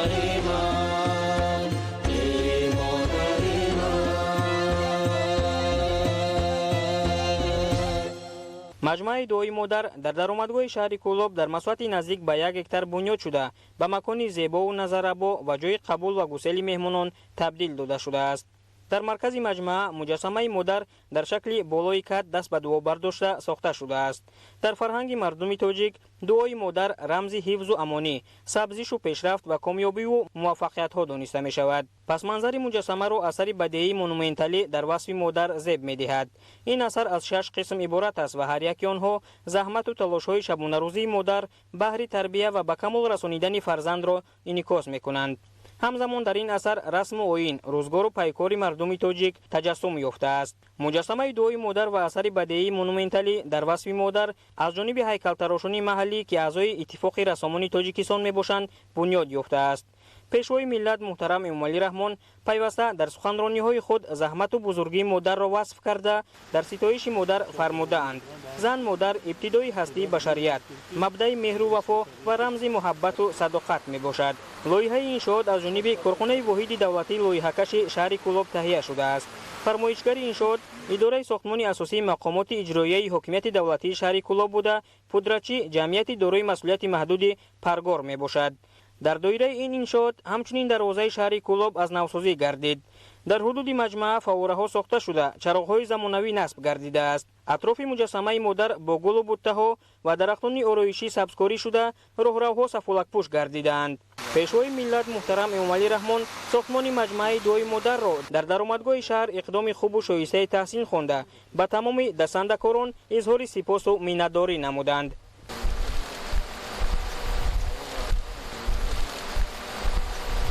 مجسمه دعای مادر و در پس منظر آن بررلیف که سیمای مادر تاجیک و کوشش و زحمت های او را در تعلیم و تربیت فرزند و به کمال رساندن آن انعکاس میکند، در مدت کوتاه ساخته به استفاده داده شد.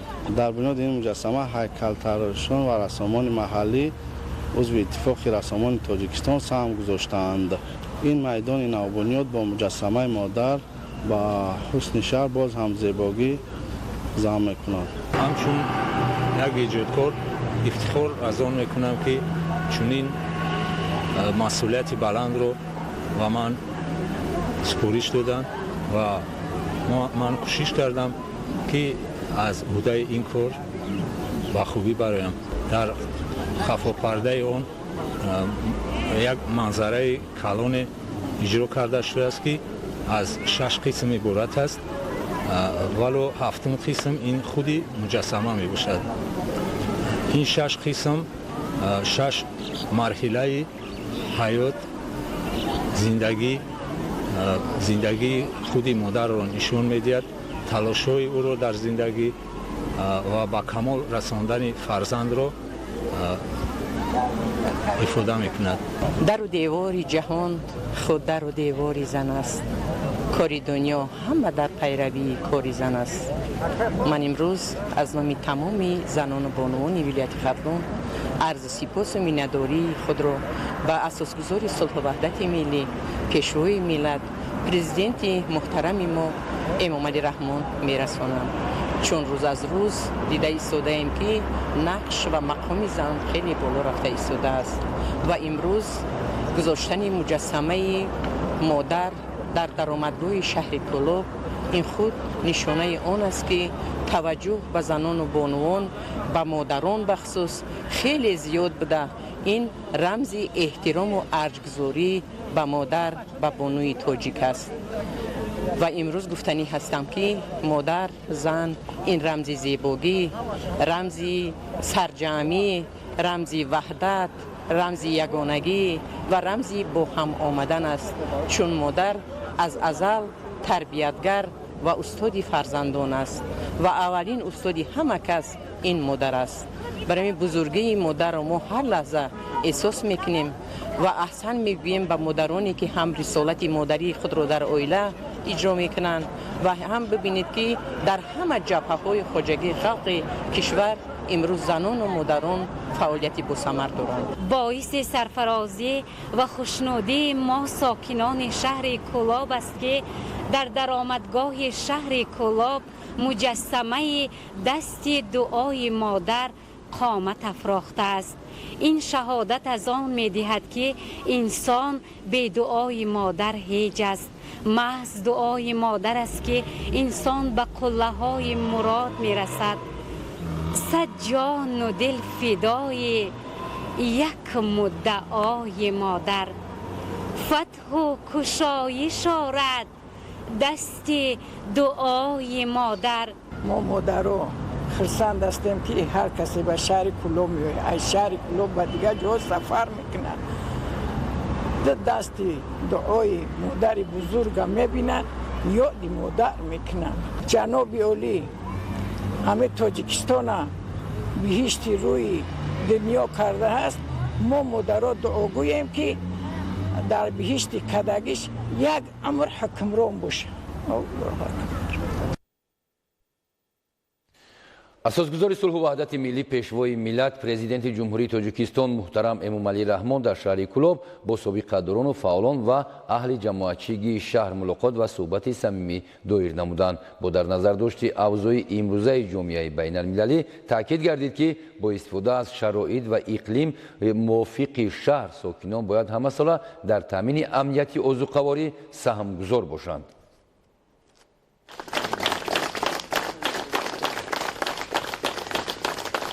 23 اکتبر اساسگزار صلح و وحدت ملی پیشوای ملت پرزیدنت جمهوری تاجیکستان محترم امومعلی رحمان در شهر کلوب با سابقه‌داران و فعالان و اهل جماعتچیگی شهر ملاقات و صحبت صمیمی دایر نمودند.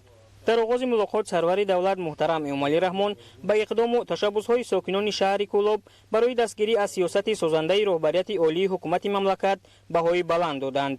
پرزیدنت مملکت سابقه‌داران را جهت سهمگذاری در تعلیم و تربیت نسل نورس، ترغیب سیاست سازنده حکومت جمهوری تاجیکستان و تدبیرهای آبادانی به استقبال 35 سالگی استقلال دولتی جمهوری تاجیکستان هدایت نمودند. با در نظر داشت اوضاع امروزه جامعه بین المللی تاکید گردید که با استفاده از شرایط و اقلیم موافق شهر ساکنان باید همساله در تامین امنیت عضوقواری سهمگذار باشند.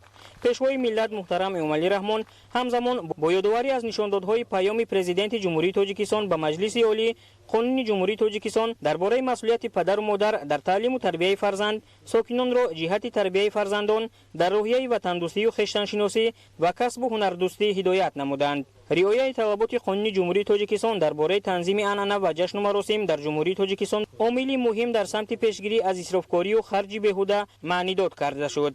سابقه‌داران شهر کلوب در نوبت خود به پیشوای معظم ملت جهت تامین زندگی شایسته غمخوری به همه طبقه‌های جامعه به خصوص برجا ماندگان و سابقه‌داران اظهار سپاس کردند.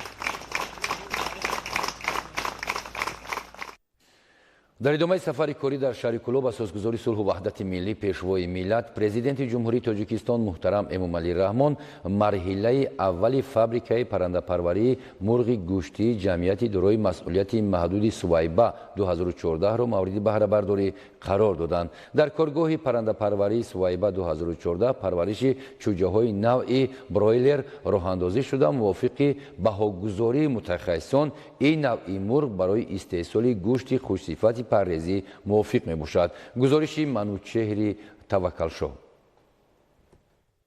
در ادامه سفر کاری در شهر کلوب اساسگزار صلح و وحدت ملی پیشوای ملت پرزیدنت جمهوری تاجیکستان محترم امومعلی رحمان مرحله اول فابریکه پرنده پروری مرغ گوشتی جمعیت دارای مسئولیت محدود سویبا 2014 را مورد بهره برداری قرار دادند. کارخانه پرنده پروری در مرحله اول پرورش 12500 سرچوجه را برآ مانده است و برای نگاهبینی درستی آنها شرایط ضروری فراهم آورده شده است. کارگاه مطابق طلبات با سیستم معاصر تامین گرمی و تجهیزات اتوماتیک خوراک تقسیم کنی مجهز بوده. طبق رژه مقرر گردیده پرنده ها با خوراک و آب تامین کرده می شوند. باید قید کرد که خوراک پرنده در کارگاه نو با پروژه از حساب استحصال کارخانه های وطنی تامین کرده می شود. در کارگاه پرنده پروری سویبا 2014 پرورش چوجه های نو برایلی راه اندازی شده. موافق بهاگذاری متخصصان این نوع مرغ برای استحصال گوشت خوشصفت پرهیزی موافق می باشد. طبق اطلاع مسئولین در دوام 45 روز نگاهبین مرغ‌های گوشتی از 2.5 تا 3 کیلوگرم وزن گرفته برای ذبح آماده می شوند. خوشحال از آنم که امروز پیشوای معظم ملت کارخانه پرنده پروری ما را به استفاده دادند. این کاردار را ما در دایره امتیازهای فراهم آورده حکومت جمهوری تاجیکستان که بر رشد ساحه روانه گردیده است بنیاد نمودیم و در آینده نیز این امتیازها را همه جانبه استفاده برده فعالیت کاردار را بیشتر گسترش خواهیم داد. حالا طلبات به گوشت پرهیزی پرنده محلی در بازارهای کشور از جمله در منطقه کلوب زیاد بوده. در نوبت اول محصولات کارخانه نو به بازارهای حدود شهر کلوب و ناحیه‌های گرد و اطراف آن به فروش برآورده می شود. به سرور دولت اطلاع دادند که در مرحله اول فعالیت کارخانه امکانیت دارد که در یک سال 150 تن گوشت پرهیزی مرغ استحصال نموده. این نشان داد با استفاده دادن مرحله‌های بعدی افزایش خواهد یافت. فرمای پرنده پروری مرغ گوشتی سویبه 2014 در دایره دستور سفارش‌های پیشوای معظم ملت به خاطر تامین بازارهای مملکت با گوشت پرهیزی استحصال خودی از جانب صاحبکار محلی امراخان چاریف بنیاد گردیده مورد استفاده قرار گرفتن آن تامینات اهالی را با این نوع محصولات باز هم بهتر خواهد کرد. حالا در دوره اول نزدیک به 20 نفر ساکنان محلی صاحب جای کار دائمی و معاش خوب گردیدند. ضمن معرفی لایحه مرحله‌های بعدی کارخانه پرنده پروری اطلاع داده شد که هم شماره جایهای کاری افزایش داده می شود و هم حجم استحصال گوشت بیشتر خواهد گشت. تا سال 2023 شماره فرمه‌های پرنده پروری در حدود کارخانه به 4 عدد رسانیده می شود که به این وسیله استحصال گوشت پرهیزی در یک سال به 600 تن برابر می گردد.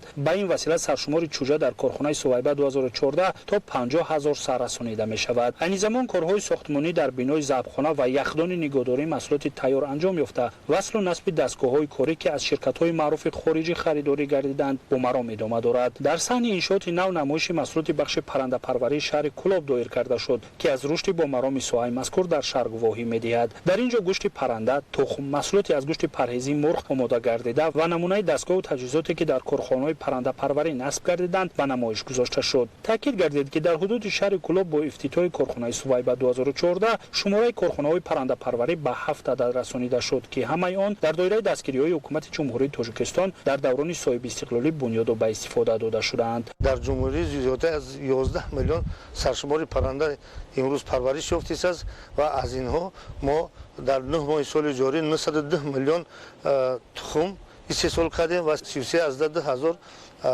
گوشت پرنده استحصال کردیم که ما باوری داریم که ما تا آخر سال دورنمایی که طبق دورنمای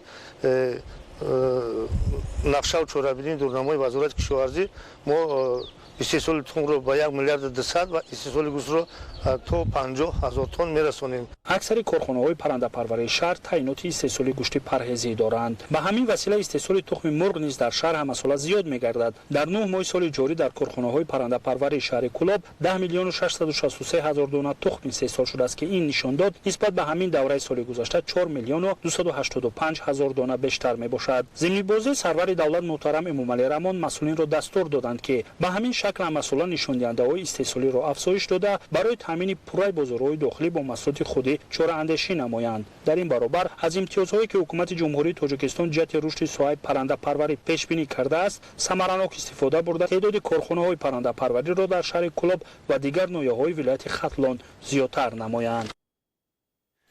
23 октябрь асосгузори сулҳу ваҳдати миллӣ пешвои миллат президенти ҷумҳурии тоҷикистон муҳтарам эмомалӣ раҳмон дар доираи сафари корӣ дар шаҳри кулоб муассисаи таҳсилоти миёнаи умумии рақами 47-ро ифтитоҳ карданд. пешвои миллат муҳтарам эмомалӣ раҳмон омӯзгоронро ба беҳтар кардани сифати таълиму тарбия дар замири хонандагон бедор намудани ҳисси ватандорию ватандӯстӣ арҷ гузоштан ба таъриху тамаддуни халқ ва муқаддасоти миллӣ ва ба роҳ мондани робитаи зич бо падару модарон ҳидоят карданд. 23 октябр асосгузори сулҳу ваҳдати миллӣ пешвои миллат президенти ҷумҳурии тоҷикистон муҳтарам эмомалӣ раҳмон дар доираи сафари корӣ дар шаҳри кулоб муассисаи таҳсилоти миёнаи умумии рақами 47-ро ифтитоҳ карданд. мактаби нав барои 528 нафар дар 2 баст пешбинӣ гардида масоҳати замини иншоот 250 гектар заминро ташкил медиҳад. корҳои сохтмонӣ дар иншооти мазкур моҳи апрели соли 2021 оғоз гардида бино аз 2 ошона ва 10 синфхона як кабинети фаннӣ иборат мебошад. дар синфхонаи компютерӣ 25 адад компютер ва як тахтаи электронӣ насб гардидааст. мавриди зикр аст ки санги асоси сохтмони муассисаи таҳсилоти миёнаи умумӣ воқеъ дар деҳоти зарбдори деҳаи гулистон аз ҷониби пешвои миллат муҳтарам эмомалӣ раҳмон гузошта шуда буд. фармоишгари иншоот муассисаи давлатии маркази татбиқи лоиҳаи сохтмон ва муҷаҳҳазгардонии мактабҳо мебошад.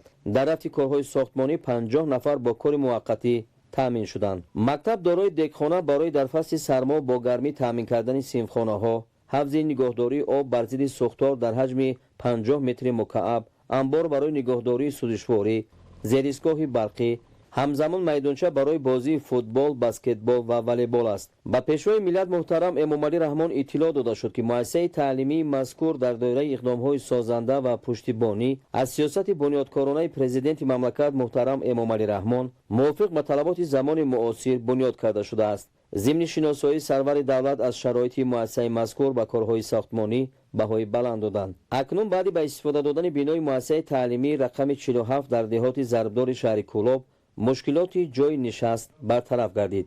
солҳои зиёде буд ки мардуми деҳаи Гулистон, хонандагони деҳаи Гулистон масофаи 1.5-3 километр роҳро тай намуда ба муассисаи таҳсилоти миёнаи умумии рақами 14 воқеъ дар деҳаи 53 ҷамоати деҳоти Зарбдор мерафтанд. боиси сарфарозӣ ва ифтихор аст ки бо ғамхориҳои бевоситаи ҳукумати ҷумҳурии Тоҷикистон ва хоса асосгузори сулҳу ваҳдати миллӣ, пешвои миллат, президенти ҷумҳурии Тоҷикистон муҳтарам Эмомалӣ Раҳмон дар деҳаи Гулистони ҷамоати деҳоти Зарбдори шаҳри Кӯлоб мактаби нави замонавӣ сохта ба истифода дода шуд. бо сохта шудани муассисаи нав рафъи мушкилоти мардум ҳалли худро пайдо намуд.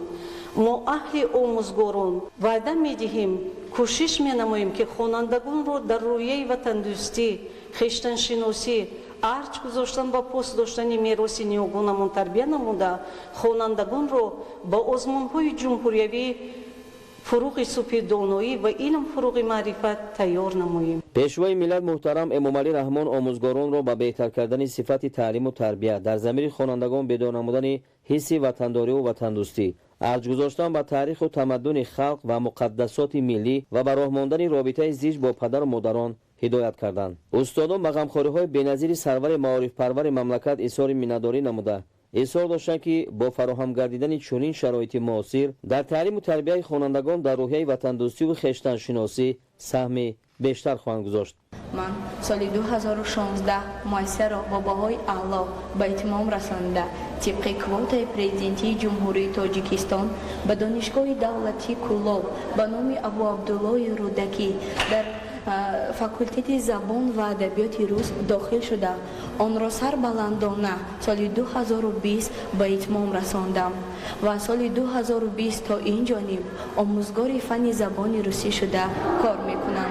ман шахсан аз номи худам ва аз номи тамоми омӯзгорони муассиса ба асосгузори сулҳу ваҳдати миллӣ, пешвои миллат, президенти ҷумҳурии Тоҷикистон муҳтарам Эмомалӣ Раҳмон барои сохта ва истифода додани чунин як даргоҳи илму маърифат миннатдории худро мерасонам.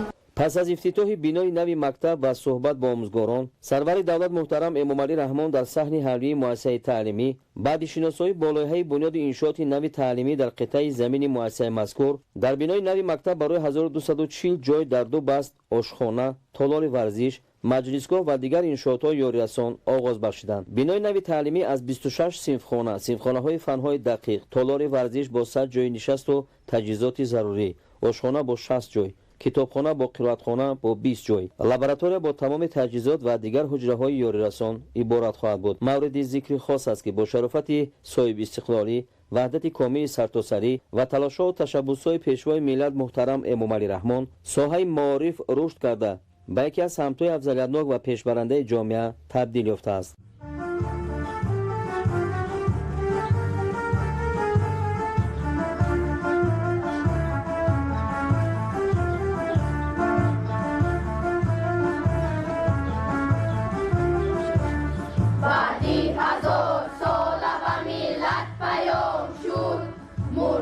سعادت آمد و ظلمات تمام شد تا دیگ بگشت صاحبی آزادی این وطن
24 октябр сафари кори асосгузори сулҳу ваҳдати миллӣ пешвои миллат президенти ҷумҳурии тоҷикистон муҳтарам эмомалӣ раҳмон дар шаҳри нораки вилояти хатлон идома ёфт. Дар шаҳри норак нахуст пешвои миллат муҳтарам эмомалӣ раҳмон бинои маркази адлияро ба истифода супориданд. Бинои маркази адлия бо тарҳи меъмории миллӣ ва унсурҳои муосири шаҳрсозӣ бо дастгирии ҳукумати ҷумҳурии тоҷикистон ва маблағгузории вазорати адлия ба ифтихори 35-солагии истиқлолияти давлатии ҷумҳурии тоҷикистон бунёд карда шуда аз таҳхона ва 4 ошёна иборат аст. Дар ошёнаи якуми бинои маркази адлия равзанаи ягона, китобхона ва толори ақди никоҳ ҷойгир мебошад. Дар равзанаи ягона дастгоҳу таҷҳизоти иттилоотии рақамӣ васлу насб гардидааст ки мутахассисони касбӣ бо истифода аз низоми электронӣ ҳамаи дархосту муроҷиати шаҳрвандонро дар фурсати кӯтоҳ шаффофу босифат иҷро менамоянд. Дар китобхонаи маркази адлия асарҳои пешвои миллат, теъдоди зиёди осори назмию насрии адибони маъруфи тоҷик, адабиёти ҳуқуқӣ, санадҳои меъёрии ҳуқуқӣ ва дастурҳои соҳавӣ мавҷуд аст ки аз ин маҳзани илму маърифат кормандони мақомоти адлия ва сокинони шаҳр баҳрабардорӣ мекунанд. толори ақди никоҳ бар ҳаво буда вобаста ба маросими баргузоршаванда оро дода шудааст. Дар толори мазкур барои қайди ақди никоҳи навхонадорон шароити муосир фароҳам мебошад. Дар ошёнаи дуюми бино ҳуҷраҳои корӣ барои кормандони бахши сабти асноди ҳолати шаҳрвандӣ ва дар ошёнаи сеюм ҳуҷраҳои кории идораи нотариалии давлатӣ, муассисаи давлатии маркази ёрии ҳуқуқӣ ва нозироти корҳои ислоҳӣ сараёсати иҷрои ҷазои ҷиноятӣ дар шаҳри норак ҷойгир мебошанд. Дар ошёнаи чорум бошад меҳмонхонаи замонавӣ сохта шудааст ки бо 4 ҳуҷраи барҳаво барои 8 нафар пешбинӣ гардидааст. ҳуҷраҳои меҳмонхона стандартӣ ва люкс буда дорои шароити ба талаботи байналмилалӣ ҷавобгӯ мебошад. дар таҳхонаи иншоот бойгонии бахши сабти асноти ҳолати шаҳрвандӣ ва идораи нотариалии давлатӣ ҷойгир аст. Дар бойгонӣ китобҳои сабти аснод ва дигар ҳуҷҷатҳои муҳим дар шароити зарурӣ нигоҳдорӣ мешаванд. Дар умум дар бинои маркази адлияи шаҳри норак 12 ҳуҷраи корӣ бо тамоми шароити зарурӣ, лифт ва ҳуҷраҳои техникию ёрирасон мавҷуд аст.